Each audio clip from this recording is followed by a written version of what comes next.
హైదరాబాద్ నుండి USA, UK, Canada ఏ దేశానికైనా fastest international courier service avocai.com. Free pickup, free packing. ఆంధ్రప్రదేశ్లో కూటమి ప్రభుత్వం ఏర్పడి ఏడాది దాటిపోయింది. ఈ ఏడాది కాలంలో ఎగుడు దిగుడులు కొన్ని ఉండొచ్చు. ప్రభుత్వం అనుసరిస్తున్నటువంటి విధానాలపైన పాజిటివ్, నెగిటివ్ ఏదైనా కానీ ఒపీనియన్ ఏర్పడడానికి ఒక అవకాశం ఉండొచ్చు. అలానే స్వయంగా ఆంధ్రప్రదేశ్ సీఎం ముఖ్యమంత్రి ఆ కూటమి పక్షానికి నాయకత్వం వహిస్తున్నటువంటి చంద్రబాబు నాయుడు కూడా కూటమి పక్ష సమావేశాల్లో కొంతమంది ఎమ్మెల్యేలకి వార్నింగ్ ఇచ్చారు, సున్నితంగా హెచ్చరించారు. ప్రజల్లోనే ఉండాల్సిన అవసరం ఉంది, అసంతృప్తి పెరిగితే ఒక్కసారి వన్ టైం ఎమ్మెల్యేగానే మిగిలిపోతారు అని ఆయన వార్నింగ్ ఇచ్చినటువంటి సందర్భాలు కూడా ఉన్నాయి. ఇప్పుడు తాజాగా ఒక సర్వే రిలీజ్ అయింది. సెఫాలజీ గురించి, ఎలక్షనీరింగ్ గురించి, ఎలక్షన్కి సంబంధించినటువంటి అంశాల గురించి మనం మాట్లాడడం లేదు, కానీ ప్రభుత్వానికి సంబంధించి ముఖ్యంగా ఎమ్మెల్యేల పైన ఫీడ్బ్యాక్ ఫ్యాక్టర్గా దీన్ని మనం ఎంతవరకు చూడొచ్చు ఒకసారి విశ్లేషించేటువంటి ప్రయత్నం చేద్దాం. ఆంధ్రప్రదేశ్, తెలంగాణలో మీడియాకి సంబంధించి, ఎన్నికల విశ్లేషణలకు సంబంధించి ఆత్మసాక్షి గ్రూప్ అనేక సర్వేలు చేసింది. అయితే ఆ సర్వేల హేతుబద్ధత, సక్సెస్ రేటు అనే విషయాలను పక్కన పెడితే కొన్ని అంశాల్లో మాత్రం వాస్తవానికి దగ్గరగా ఉండేటువంటి ఫ్యాక్టర్స్ కనిపించడం, ముఖ్యమంత్రి చేసినటువంటి వ్యాఖ్యలకి అనుగుణమైనటువంటి ఫలితాలు కనిపించడం, దీనివల్లనే ఈ సర్వేని మీ ముందుకు తీసుకొచ్చే ప్రయత్నం చేస్తున్నాను నేను. వాస్తవానికి ఈ సర్వేలో అనేక లోటుపాట్లు కనిపిస్తున్నాయి. ఎందుకంటే కొన్ని ప్రశ్నావళి కానీ లేదా వాళ్ళు చేసినటువంటి సర్వే కొంతమంది ప్రయోజనాల కోసం చేసింది కూడా అయి ఉండొచ్చు. కాబట్టి ఏ అంశాలు ఉన్నా కానీ అన్ని అంశాలను మనం పట్టించుకోవాల్సినటువంటి అవసరం లేదు. ఓవరాల్గా ప్రజాప్రతినిధుల పనితీరు, పర్ఫార్మెన్స్కు సంబంధించినటువంటి రేటింగ్స్ విషయంలో ఈ సర్వే ఏం చెప్పింది అనేది ఒకసారి విశ్లేషించే ప్రయత్నం చేద్దాం. ఇది మూడ్ ఆఫ్ ఆంధ్రప్రదేశ్ పేరుతో ప్రతిసారి వీళ్ళు రిలీజ్ చేసేటువంటి సర్వేనే ఇది. ఈసారి జులైకి సంబంధించి రిలీజ్ చేసిన సర్వే. ఇక ఈ రీసెర్చ్ మెథడాలజీకి సంబంధించి ఎన్ని ఫేజుల్లో సమాచార సేకరణ చేశారు, ఏ వర్గాలను విశ్లేషించారు, ఆ వర్గాల నుంచి సేకరించినటువంటి ప్రశ్నావళి ఏంటి, ఇవన్నీ కూడా ఇందులో పొందుపరిచారు. కాబట్టి ఇవన్నీ చూస్తే చాలా సుదీర్ఘమైనటువంటి అంశం అవుతుంది. కానీ క్లారిటీగా మనకు కావాల్సినటువంటి అంశాన్ని ఒకసారి విశ్లేషించి చూద్దాం. ఇందులో ఉన్నటువంటి ఫ్యాక్టర్స్, జిల్లాల వారీగా ఉన్నటువంటి ఎమ్మెల్యేలు, ప్రధానంగా వాళ్ళలో అసంతృప్తి ఎదుర్కొంటున్నటువంటి ఎమ్మెల్యేలు, ప్రభుత్వ వ్యతిరేకత ఫలితంగా ఇబ్బంది పడుతున్నటువంటి ఎమ్మెల్యేలు, దీనికి సంబంధించి ఒక zonalisation, red zone, orange zone, green zone అని చెప్పని ఒక వర్గీకరణ చేసింది ఆత్మసాక్షి గ్రూప్. ఆ సర్వేల్లో వచ్చినటువంటి ఫలితాలని ఒకసారి మనం చూద్దాం. Performance of the ministers in Andhra Pradesh including chief minister. So వాళ్ళకి సంబంధించి మొత్తం 25 మంది ఎమ్మెల్యేలు, మంత్రులు ముఖ్యమంత్రితో కలిపి ఇక్కడ ఉన్నారు. వాళ్ళందరూ పర్ఫార్మెన్స్కి సంబంధించినటువంటి రేటింగ్ ఇచ్చింది. రెడ్ జోన్లో ఉన్నటువంటి వాళ్ళు, అంటే ఇది ఒకటి మీరు గమనించాలి, టీడీపీ నుంచి ఉన్నవాళ్ళు, మంత్రులు ఎక్కువ మంది టీడీపీ నుంచే ఉన్నారు కాబట్టి వారిలో 9 మంది రెడ్ జోన్లో ఉన్నారని చెప్పని, ఒకరు బీజేపీలో, అసలు బీజేపీలో ఉన్నదే ఒకే ఒక్కరు సత్యకుమార్ యాదవ్ ఉన్నారు, ఆయన కూడా రెడ్ జోన్లో ఉన్నారని చెప్పని హెచ్చరిస్తోంది ఈ సర్వే సంస్థ. సో సత్యకుమార్ యాదవ్ ఒక్కరే బీజేపీ నుంచి మంత్రిగా ఉన్నారు. 9 మంది టీడీపీ నుంచి మంత్రులుగా ఉన్న వాళ్ళల్లో రెడ్ జోన్లో ఉన్నారు. జనసేన నుంచి 3 మంత్రులు ఉన్నారు.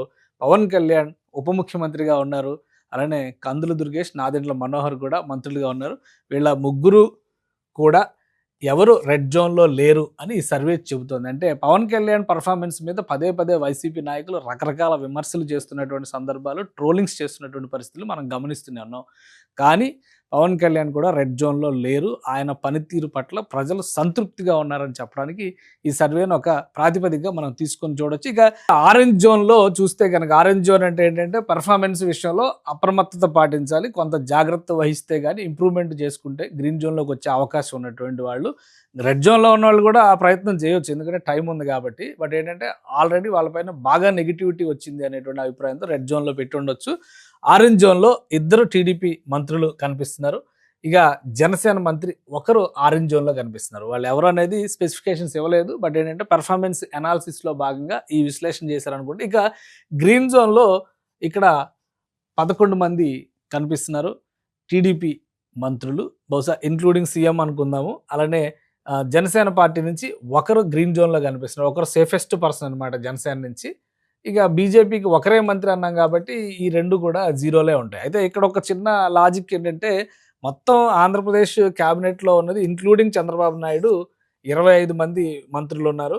ఒక సీటు ఖాళీ ఉంది, అది ఎవరికి ఇస్తారనే దాని మీద క్లారిటీ లేదు. కాబట్టి ఇప్పుడు ఈ లెక్క ప్రకారం చూస్తే ఇక్కడ 21 మంది టీడీపీ మంత్రులు ఉండాలి. ఎందుకంటే ఇది 11 + 9 20 + 2 22 చూపిస్తున్నారు. ఇక్కడ ఇద్దరినే చూపిస్తున్నారు, ఇక్కడ ఒకరిని చూపిస్తున్నారు. బీజేపీ ఇది కలిపి చూస్తే వీళ్ళిద్దరు కలిపి 4 ఉండాలి, వీళ్ళు 21 ప్లస్ ఇది కదా, కానీ లెక్క ఏదో ఎక్కడో తప్పినట్టుగా ఉంది. సో అందుకనే నేను ఒక క్లారిటీ ముందే ఇచ్చాను. ఇది ఈ సర్వే సంస్థలు వాళ్ళ క్లయింట్ల అవసరాలకు అనుగుణంగా అభిప్రాయ సేకరణ జరపడం, వాళ్ళకి ఆ ఫీడ్బ్యాక్ ఇవ్వడం అనేది సహజంగా జరిగే ప్రక్రియ. ఇప్పుడు ఎన్నికలు లేవు, ఏమీ లేవు. బట్ ఏంటంటే 1 ఇయర్ పర్ఫార్మెన్స్ మీద బహుశా ఆత్మసాక్షి గ్రూప్ చేసినటువంటి సర్వే రిపోర్ట్ ఇది. దాని కింద మనం చూడాల్సి ఉంటుంది. మనం ఇందులో అలర్ట్గా చూడాల్సినటువంటి అంశం, మ్యాచ్ అవుతున్నటువంటి ఫ్యాక్టర్ ఏంటంటే ఆంధ్రప్రదేశ్ సీఎం చంద్రబాబు నాయుడు అలానే కూటమి పెద్దగా ఆయన చేసినటువంటి హెచ్చరిక, కొంతమంది ఎమ్మెల్యేలు నియోజకవర్గాల్లో అందుబాటులో ఉండడం లేదు, వాళ్ళు కనుక ఇలాగే వ్యవహరిస్తే పర్ఫార్మెన్స్ని ఇంప్రూవ్ చేసుకోకపోతే 1 టైం ఎమ్మెల్యేగా మిగిలిపోతారని హెచ్చరించారు. కాబట్టి ఇక్కడ కూడా చాలామంది పైన అసంతృప్తి ఉంది అనేటువంటి ఒక డేటా ఇచ్చారు. ఆ డేటాని మ్యాచ్ చేసే ప్రయత్నంగా మాత్రమే మనం దీన్ని అనలైజ్ చేస్తున్నాం. కాబట్టి ఇది స్టాండర్డ్ కాదు, ఈ పారామీటర్ ఆధారంగానే ఫలితాలు వస్తాయని చెప్పడానికి ఆస్కారం లేదు. పైగా ఆత్మసాక్షి గ్రూప్ ఆంధ్రప్రదేశ్లో, తెలంగాణలో ఇచ్చినటువంటి రిజల్ట్స్, ప్రీ పోల్ సర్వేలు, ఎగ్జిట్ పోల్ సర్వేలు ఫెయిల్ అయినాయి. ఇది క్లారిటీ కోసం నేను చెప్తున్నాను.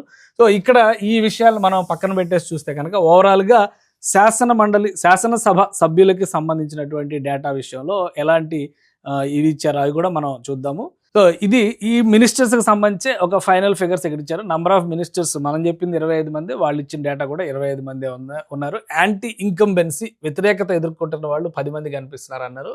ఇక్కడ అసంతృప్తి కనిపిస్తున్న వాళ్ళు 3 కనిపిస్తున్నారు. ఈ వ్యతిరేకతకి అసంతృప్తికి వాళ్ళు పెట్టుకున్న పారామీటర్స్ ఏంటనేది క్లారిటీ లేదు. కాకపోతే ఏంటంటే ఆ డివిజన్ చేశారు కాబట్టి ఆ నంబర్ మీకు చెప్తున్నాను. ఈ డివిజన్లో, ఇక్కడ చేసినటువంటి డివిజన్లో ఒక నంబర్ తేడా వస్తుంది, ఏ పార్టీది ఏది అనేది విషయంలో. ఎందుకంటే తెలుగుదేశం పార్టీ తరపున ముఖ్యమంత్రితో సహా ఉన్నది 21 మంది మాత్రమే మంత్రివర్గంలో ఉన్నారు. ముఖ్యమంత్రితో కలిపి తెలుగుదేశం పార్టీ నుంచి 21 మంది ఉన్నారు, జనసేన పార్టీ నుంచి 3 ఉన్నారు, అలానే బీజేపీ నుంచి 1 ఉన్నారు. సో మొత్తంగా 25 మంది అనేది నంబర్ క్లియర్ అయింది. ఆ నంబర్ ఇక్కడ వాళ్ళు కూడా అదే చెప్పారు. బట్ ఫిగర్స్ కొంచెం ఏదో తేడా అయినట్టుగా ఉన్నాయి. అవి ఒకసారి ఆత్మసాక్షి గ్రూప్ చెక్ చేసుకోవాలి. ఇక ఎమ్మెల్యేస్ పర్ఫార్మెన్స్కి సంబంధించి కూడా సేమ్ డేటా ఇచ్చారు. ఇందులో ఉన్నటువంటి డీటెయిల్స్ని కూడా ఒకసారి మనం చూద్దాం. ఎమ్మెల్యేస్కి సంబంధించిన పర్ఫార్మెన్స్ విషయంలో రెడ్ జోన్, గ్రీన్ జోన్ కేటగిరైజేషన్స్లో ఎవరెవరు ఉన్నారు అనేది ఇంక్లూడింగ్ మినిస్టర్స్. మళ్ళీ ఇందులో మినిస్టర్స్ను కూడా ఎమ్మెల్యేగానే వాళ్ళ నియోజకవర్గంలో ఉన్నటువంటి అభిప్రాయాల ఆధారంగా మినిస్టర్స్ పైన కూడా వీళ్ళు ఒక ఎస్టిమేషన్ వేశారు. రెడ్ జోన్లో 54 మంది టీడీపీ ఎమ్మెల్యేలు ఉన్నారు. ఇందులో ఇంక్లూడింగ్ సీఎం కూడా అనుకుందాం మనం, ఎందుకంటే వాళ్ళు అదే చెప్తున్నారు కదా, నియోజకవర్గంలో సీఎం గారి పైన అసంతృప్తి ఉందా, వ్యతిరేకత ఉందా, అది కూడా వాళ్ళు పారామీటర్ గా తీసుకున్నారు. జనసేన పార్టీ నుంచి 21 మంది రెడ్ జోన్లో ఉన్నారు, బీజేపీ నుంచి 4 రెడ్ జోన్లో ఉన్నారు. సో ఇది అన్ని పార్టీలకు కూడా ఒక వార్నింగ్. చంద్రబాబు నాయుడు గారు చెప్పినటువంటి మాట కూడా, అసంతృప్తి పెంచుకుంటే నియోజకవర్గాల్లో ఇబ్బంది పడేది మీరే, 1 టైం ఎమ్మెల్యేలుగా మిగిలిపోతారు అనేటువంటి హెచ్చరికలు ఉన్నాయి. కాబట్టి ఈ నంబర్స్ చూసినప్పుడు బహుశా అధికార పార్టీకి, అధికార కూటమికి కూడా అటువంటి ఇన్ఫర్మేషన్ ఉంది కాబట్టే సీఎం గారు ఒక వార్నింగ్ ఇచ్చారని చెప్పని అనుకుంటే కనుక, ఆరెంజ్ జోన్లో ఉన్న వాళ్ళు 22 మంది టీడీపీ నుంచి ఉంటే 3 జనసేన పార్టీ నుంచి ఉన్నారు, 1 బీజేపీ నుంచి ఉన్నారు. ఇక గ్రీన్ జోన్లో ఉన్న వాళ్ళు 59 మంది టీడీపీ నుంచి ఉంటే 4 జనసేన పార్టీ నుంచి ఉన్నారు, 3 బీజేపీ నుంచి ఉన్నారు. సో ఇది మొత్తంగా నంబర్స్ చూస్తే కనుక మనం అది కూడా మ్యాచ్ చేసి చూడాలి. బీజేపీ ఎమ్మెల్యేలు 8 మంది ఉన్నారు, ఇక్కడ 21 మంది వీళ్ళు ఉన్నారు. సో మొత్తం 135 మంది టీడీపీ ఎమ్మెల్యేలు ఉన్నారు. సో ఆ నంబర్స్ విషయంలో మాత్రం ఒక క్లారిటీ ఉంది. కానీ అసంతృప్తిని ఎదుర్కొంటున్నటువంటి వాళ్ళ జాబితాలో ఇక్కడ మీరు చూస్తే 50-50 పోటాపోటీగా ఉన్నటువంటి పర్సంటేజ్. అంటే వీళ్ళు వేసినటువంటి అంచనా ప్రకారం ప్రభుత్వానికి అఖండ మెజారిటీ 93% ఓట్ షేర్ ఇచ్చినటువంటి, అంటే విక్టరీ ఇచ్చినటువంటి ప్రజలు ఏడాది కాలంలోనే అసంతృప్తికి లోనవుతున్నారు అనేటువంటి ఒక హెచ్చరికనైతే ఈ నివేదిక చెబుతుంది. దీని ప్రాతిపదికలో ఉన్నటువంటి లోపాలు, ఇతర అంశాలు పక్కన పెట్టి చూస్తే ఈ హెచ్చరికని ప్రభుత్వ పక్షాన ఉన్న వాళ్ళు పాజిటివ్గా తీసుకోవాల్సినటువంటి అవసరం ఉంది. నిజంగానే అటువంటి స్థితిగతులు, పరిస్థితులు ఉంటే కనుక నియోజకవర్గాలపైన మరింత ఫోకస్ పెట్టాల్సిన అవసరం ఉంది. ముఖ్యంగా ఎమ్మెల్యేలు తమ పనితీరుని ఇంప్రూవ్ చేసుకోవాల్సినటువంటి అవసరం కనిపిస్తుంది. మంత్రులకు సంబంధించి రెడ్ జోన్లో ఉన్నటువంటి వాళ్ళ సంఖ్య పర్సంటేజ్ పరంగా చూస్తే తక్కువగానే కనిపిస్తుంది. కానీ ఎమ్మెల్యేల విషయంలో మాత్రం దాదాపు 50% వరకు అక్కడ పోటీ పడుతున్నటువంటి పరిస్థితి ఉంది. ఇక్కడ తెలుగుదేశం పార్టీ నుంచి చూస్తే దాదాపు 45 నుంచి 50% మధ్యలో ఇక్కడ అసంతృప్తి ఎదుర్కొంటున్నారు.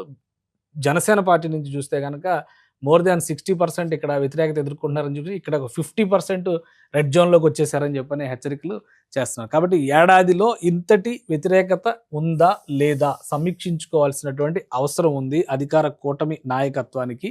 అలానే దాన్ని మెరుగుపరుచుకోవడం ద్వారా ప్రజల మన్ననలు ఏ విధంగా పొందాలి, ఎందుకంటే ప్రజలు ఆశించింది ఏంటి, ఇవ్వడంలో విఫలమైంది ఎక్కడ అనే అంశాన్ని సమీక్షించుకోవాల్సినటువంటి అవసరం కనిపిస్తుంది. సో ఇక వీళ్ళు ఇచ్చినటువంటి టోటల్ డేటాను కూడా ఒకసారి మనం సమీక్షిద్దాం. ఇందాక ఆల్రెడీ మనం మ్యాచ్ చేసి చూసాం కదా మొత్తం టోటల్ టాలీని. ఇక్కడ తెలుగుదేశం పార్టీ 135, మనం అదే చెప్పాం. యాంటీ ఇన్కంబెన్సీ ఎదుర్కొంటున్న వాళ్ళు 54 మంది, డిస్సాటిస్ఫాక్షన్ ఎదుర్కొంటున్న వాళ్ళు 22 మంది నుంచి తేల్చారు.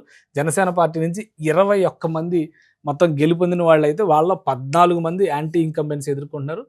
3 పైన మాత్రం అసంతృప్తి ఉందంటున్నారు. వైసీపీ విషయంలో ఇది చాలా ఆసక్తిగా ఉంది, ఎందుకంటే యాంటీ ఇన్కంబెన్సీకి అవకాశం లేదు. ఇది అసలు ఈ ప్రశ్న అర్ధరహితం అవుతుంది, ఎందుకంటే వాళ్ళు ప్రభుత్వంలో లేరు కాబట్టి.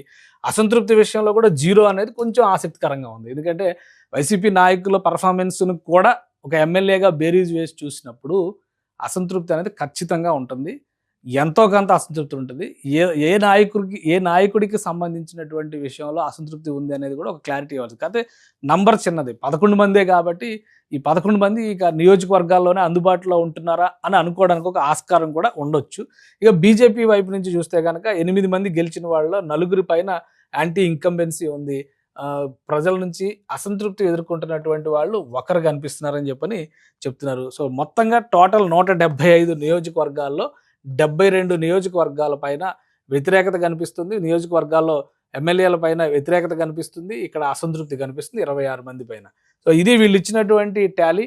సో ఓవరాల్గా అసంతృప్తి అనేటువంటి ఫ్యాక్టరు ప్రభుత్వం ఎన్నికల్లో ఇచ్చినటువంటి హామీల అమలు అనేటువంటి అంశం పైన ఆధారపడి ఉంటుంది. కూటమి ప్రభుత్వం అధికారంలోకి వచ్చిన తర్వాత ఆర్థిక వ్యవస్థలు ఏ విధంగా ఉన్నా కానీ ఇచ్చిన హామీల్ని నిలబెట్టుకునేటువంటి క్రమంలో సాహసోపేతమైన నిర్ణయాలు కొన్ని తీసుకుందనే చెప్పాల్సి ఉంటుంది. మొదటి రోజు నుంచే పెన్షన్ స్కీమ్ అమలు చేయడం దగ్గర నుంచి ప్రభుత్వం ఇస్తున్నటువంటి అనేక సంక్షేమ పథకాలను కొనసాగిస్తూనే ఇన్వెస్ట్మెంట్స్ పైన, జాబ్ క్రియేషన్ పైన, డెవలప్మెంట్ పైన ఫోకస్ చేయడంలో మాత్రం కూటమి ప్రభుత్వం సక్సెస్ అయింది. సో దీనిపైన క్వశ్చన్స్లో కూడా, అంటే ఈ ప్రశ్నావళిలో కూడా వాటిపైన ప్రశ్నలు ఏవీ లేవు, అన్నీ అసంతృప్తికి సంబంధించినటువంటి ప్రశ్నలే ఉన్నాయి కాబట్టి నేను ఆ ప్రశ్నల జోలికి పోలేదు. ఇందులో కూడా కొన్ని లోపాలు ఉన్నాయి కాబట్టి ఈ సర్వే చేసినటువంటి సంస్థ ఆల్రెడీ కొన్ని రిజల్ట్స్ రివర్స్లో వస్తున్నాయి అనేటువంటి ఫలితాలు ఎస్టాబ్లిష్ అయిన తర్వాత కూడా ఏకపక్షంగా సర్వేలు చేసి మళ్ళీ అవి ప్రజల్లోకి పంపించేటువంటి ప్రయత్నం చేస్తే కనుక సర్వే సంస్థలకు ఉండేటువంటి విశ్వసనీయత కూడా దెబ్బతినేటువంటి ప్రమాదం ఉంటుంది. సో వాళ్ళు ఏ లక్ష్యంతో సర్వే చేశారనేది పక్కన పెడితే ఇప్పుడు వస్తున్నటువంటి ఫీడ్బ్యాక్ ప్రకారం అటు ప్రభుత్వ పెద్దగా ఉన్నటువంటి చంద్రబాబు నాయుడు గారు చేసినటువంటి వార్నింగ్, మరోవైపు నుంచి ఇటువంటి ఫ్యాక్టర్స్, ఈ రెండింటినీ బేరీజ్ వేసుకోవాల్సినటువంటి అవసరం కూటమి నాయకత్వంలో ఉంది. ఎమ్మెల్యేగా గెలిచినటువంటి ప్రతి ఒక్కరు కూడా రెండోసారి గెలవాలంటే తమ నియోజకవర్గంలో ప్రజలకి అందుబాటులో ఉండాలి. ఇచ్చిన హామీలు, చేసిన వాగ్దానాలు నెరవేర్చే దిశగా జరుగుతున్నటువంటి ప్రక్రియని ప్రజలకు వివరించేటువంటి ప్రయత్నం చేయాలి. వాటితో పాటు జరుగుతున్నటువంటి అభివృద్ధి ప్రణాళికల్ని ఖచ్చితంగా ప్రజలకు వివరించడంలో ప్రభుత్వ పక్షాన కూడా ఒక అడుగు ముందుకు వేయాల్సినటువంటి అవసరం ఉంది. నడిచింది కేవలం ఏడాది మాత్రమే, ఇంకా 4 సంవత్సరాల సమయం ఉంది. సో ఈ రెడ్ జోన్ భాగోతాన్ని సమీక్షించుకోవాల్సినటువంటి అవసరం అయితే ఖచ్చితంగా ఆయా నియోజకవర్గాల ఎమ్మెల్యేల పైన ఉంటుందని చెప్పని మనం భావించవచ్చు. ఇక ప్రభుత్వం పెద్దగానే కాకుండా పక్ష నేతగా కూడా చంద్రబాబు నాయుడు చేసినటువంటి వార్నింగ్, దీనికి కూడా రెండు కూడా దాదాపు ఒకే విధంగా కనిపిస్తున్నాయి కాబట్టి దీనిపైన ఖచ్చితంగా కూటమి నాయకత్వం సమీక్ష చేస్తుందని చెప్పని ఆశించవచ్చు. సుమన్ టీవీలో మీ పర్సనల్ అండ్ బిజినెస్ ప్రమోషన్స్ కోసం కింది నెంబర్కి కాంటాక్ట్ చేయండి.